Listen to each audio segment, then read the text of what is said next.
একজন ত্রাণ মন্ত্রী রয়েছেন, দুর্যোগ মন্ত্রী। উনি নিজেই একটা দুর্যোগ, উনাকে ত্রাণ দেওয়া প্রয়োজন যে ভাই ত্রাণের টাকা নিয়ে আপনি রাস্তায় বের হন।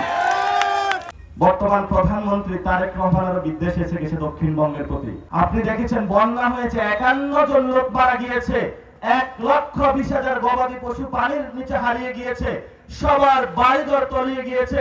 এই পর্যন্ত প্রধানমন্ত্রীর পা এতটুকু চট্টগ্রামের দিকে আগায়নি, গিয়ে দেখতে পারতো, হেলিকপ্টারও যাইতে পারতো যে আমার চট্টগ্রামবাসীর কি হয়েছে।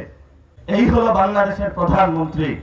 একজন ত্রাণ মন্ত্রী রয়েছেন, দুর্যোগ মন্ত্রী। উনি নিজেই একটা দুর্যোগ, উনাকে ত্রাণ দেওয়া প্রয়োজন যে ভাই ত্রাণের টাকা নিয়ে আপনি রাস্তায় বের হন।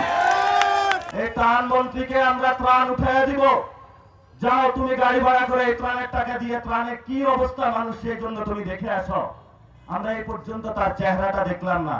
লালমনিরহাটে বাড়ি, মন্ত্রী হয়েছে আসাদুজ্জামান দুলু, একটা পাতাও নড়ে না। আমি লালমনিরহাটে যাই বলছি সে একটা গডফাদার। পুরা লালমনিরহাট গরম হয়ে গিয়েছে। সীমান্ত দিয়ে মাদকের চোরাচালান, বিভিন্ন কাজে শুধু এক নাম, তার নাম শোনা যায়, শুধু দরবেশ বাবা সাইজে থাকে সালমান এফ রহমানের মতন। এইসব যারা মন্ত্রী এমপি নতুন করে রাতের আধারে মাদকের কারবার করে, সন্ত্রাস চাঁদাবাজির দুর্নীতি করে, তাদেরকে আপনারা আগামী নির্বাচনে পরিত্যাগ করবেন। শরীয়তুল্লাহর মতন লাঠি তৈরি করবেন, তিতুমিরের মতন নতুন করে বাঁশের কেল্লা বানিয়ে আগামী লোকাল বা স্থানীয় গভর্নমেন্ট নির্বাচনে যারা ভোট কেন্দ্রের উপর হাত বসাতে আসবে তাদেরকে পিলারের সাথে বেঁধে বিচার করে পুলিশের হাতে তুলে দিতে হবে ইনশাআল্লাহ।